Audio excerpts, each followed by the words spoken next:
بسم الله الرحمن الرحيم والصلاة والسلام على أشرف المرسلين. Salam alaikum. Bonjour tout le monde. Aujourd'hui, on va voir ensemble le chapitre numéro 1 sur le module théorie de signal. On va commencer par chapitre numéro 1, généralité sur les signaux. Voici le contenu de ce module. Chapitre numéro 1, nous avons généralité sur les signaux. On va voir ensemble la définition des signaux analogiques, discrets, les signaux particuliers en traitement de signal, quels sont les signaux déterministes et signaux aléatoires, la notion de puissance et d'énergie. Chapitre numéro 2, on va voir l'analyse de Fourier. On va commencer par introduction, la série de Fourier, la transformée de Fourier, théorème de Perceval. Après, on va entamer chapitre numéro 3, la transformée de Laplace. On va voir ensemble les propriétés de la transformée de Laplace, l'analyse temporelle et fréquentielle. Dans le chapitre numéro 4, on va voir la formulation du produit de convolution. Quelles sont les propriétés du produit de convolution, le produit de convolution et l'impulsion de Dirac, et on termine avec des convolutions. Le dernier chapitre numéro 5, on va voir la corrélation des signaux, l'intercorrélation entre les signaux, l'autocorrélation, les propriétés de la fonction de corrélation, le cas des signaux périodiques. Dans le chapitre numéro 6, on va entamer l'échantillonnage et les signaux discrets. Quelle est la définition des signaux discrets? C'est quoi un échantillonnage réel et un échantillonnage idéalisé? On va voir le théorème d'échantillonnage et on termine avec la transformée en Z. Donc, aujourd'hui, on va entamer chapitre numéro 1, les généralités sur les signaux. C'est quoi la théorie du signal? On peut définir la théorie du signal comme étant l'ensemble des outils mathématiques qui permettent de décrire des signaux et les bruits émis par une source ou modifiés par un système de traitement. Nous avons que le signal représente l'information émise par une source et destinée à un récepteur. Il peut être le support qui permet de transférer l'énergie depuis un émetteur jusqu'à un récepteur, tout simplement. Voici quelques exemples de signaux. Si on va prendre à titre d'exemple l'automobile, nous avons que la pression sur l'accélérateur représente le signal d'entrée. La vitesse du véhicule représente le signal de sortie. C'est quoi un bruit? On peut définir le bruit comme étant tout phénomène perturbateur gênant de l'interprétation d'un signal. À titre d'exemple, vous avez pour un opérateur sonore, le signal utile est émis par les navires et le sous-marin, alors que les poissons émettent des signaux qui sont des perturbations pour le signal utile, donc sont considérés comme des bruits. On va commencer par la classification des signaux et nous avons plusieurs types de classification. Le premier modèle, c'est bien la classification phénoménologique ou bien temporelle. On distingue deux grands types de signaux. Nous avons les signaux déterministes ou bien ce qu'on appelle les signaux certains et les signaux aléatoires.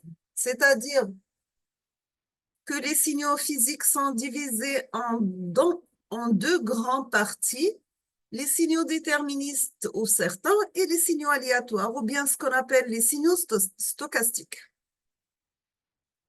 Concernant les signaux déterministes, ils sont à leur tour divisés en deux grands types. Nous avons les signaux périodiques et les signaux non périodiques. Les signaux périodiques à leur tour sont divisés en deux grands types. On trouve les signaux sinusoïdaux et les signaux composites.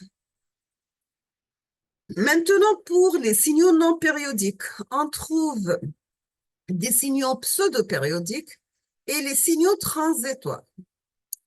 Maintenant, pour les signaux aléatoires ou bien stochastiques, on trouve les signaux stationnaires et les signaux non stationnaires. On va commencer par le premier modèle, ce sont les signaux déterministes ou bien certains. sachant que les signaux déterministes sont qualifiés de certains, c'est-à-dire prévisibles dans le temps, c'est-à-dire la valeur تاعهم ou la forme تاعهم, ils peuvent être décrits par un modèle mathématique. Pour les signaux déterministes, on considère, premièrement, les phénomènes périodiques sont assez courants autour de nous.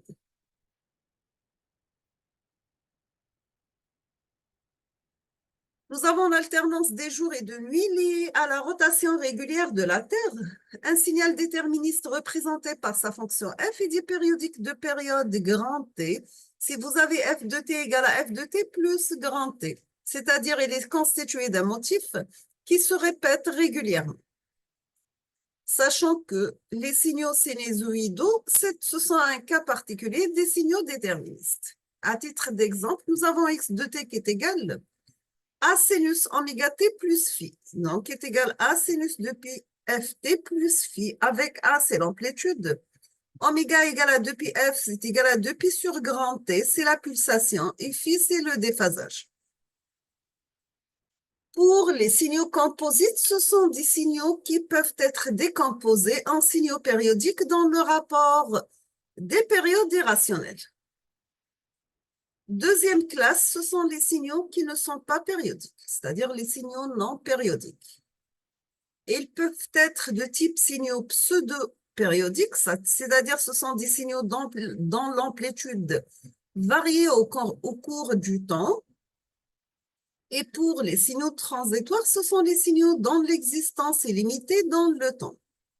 Voici un exemple. Si vous avez x de t, la forme a exponentielle moins t, sachant que t compris entre 0 et t est 0 pour t supérieur à grand T. Deuxième classe, ce sont les signaux aléatoires ou bien stochastiques. Un signal x de t aléatoire, c'est son évolution, elle est imprévisible et ne peut pas être décrit que par des méthodes statistiques. Ces signaux sont étudiés en introduisant le calcul des probabilités. Dans un système électronique, le signal aléatoire, c'est un perturbateur ou bien un signal nuisible. Exemple, la parole, le vent et le bruit. En ce qui concerne les signaux aléatoires, on peut définir les signaux stationnaires, c'est-à-dire leurs caractéristiques aléatoires ne sont pas modifiées au cours de temps, c'est-à-dire les résultats de leur analyse statistique restent les mêmes, quel que soit le moment d'observation. Et on trouve aussi les signaux non stationnaires, c'est-à-dire leurs caractéristiques statistiques évoluées au cours du temps. La deuxième classe, ce sont les signaux énergétiques. On peut trouver des signaux à énergie finie ou bien des signaux à énergie infinie. Concernant les signaux à énergie finie, ils ont une puissance nulle. Par exemple, les signaux transitoires. Pour les énergies infinies, on trouve des puissances finies, le cas des signaux périodiques, et des puissances infinies, le signaux périodique, apériodique, des signaux divergentes dans le temps. C'est-à-dire que les signaux peuvent être soit à énergie finie, ce sont des signaux à support borné, c'est-à-dire de durée limitée. Vérifions la condition W de x égale à l'intégrale de moins l'infini à plus l'infini de x de t élevé au carré de t soit inférieur à l'infini. Ou bien à puissance moins infinie qui possède une énergie infinie et sont donc physiquement irréalisables. Et vérifions la condition que la puissance doit être comprise entre 0 et l'infini, sachant que la puissance est calculée par la formule suivante. Donc, c'est la limite de 1 sur grand T quand t tend vers l'infini, un intégral entre moins t sur 2 et t sur 2 de x carré de t dt. Donc, elle est inférieure à l'infini. Exemple, on trouve le signal rectangulaire x de t qui est égal rect de t sur grand T.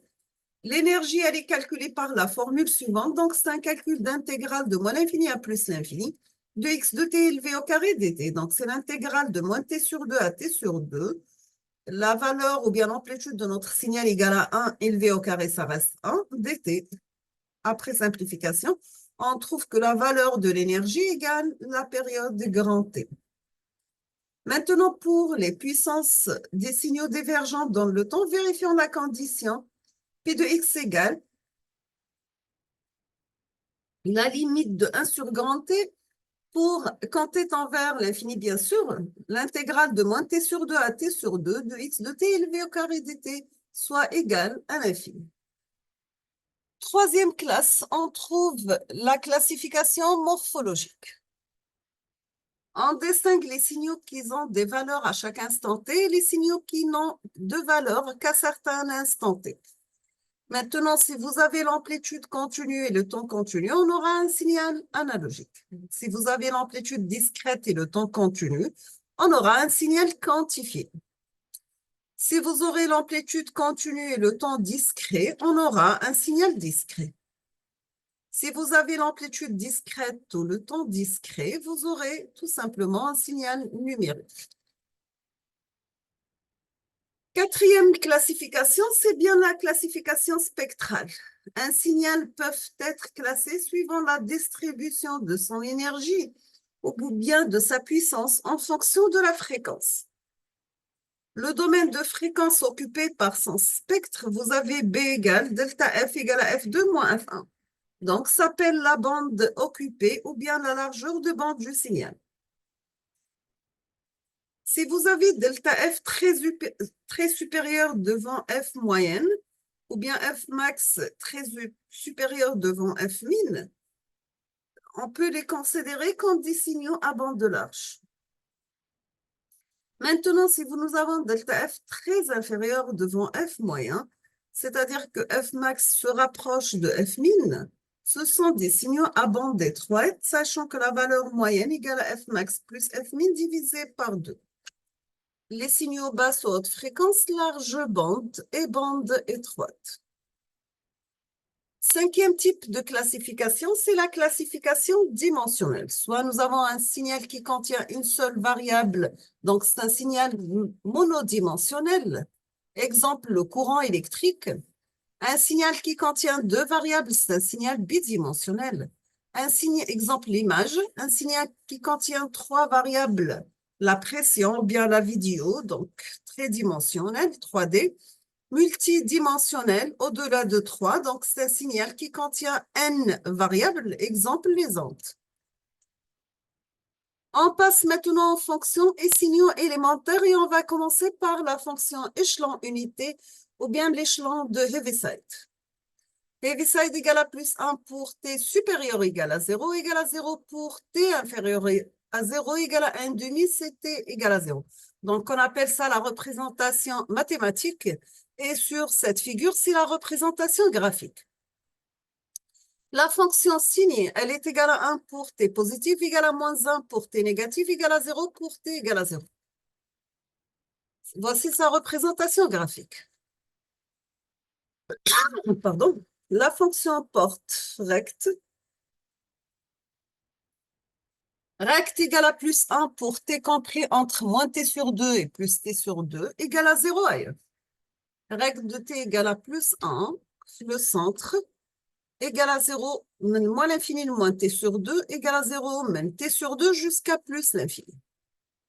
Nous avons aussi la fonction rampe qui est égale à plus t pour t supérieur à 0, égale à 0 pour t inférieur à 0.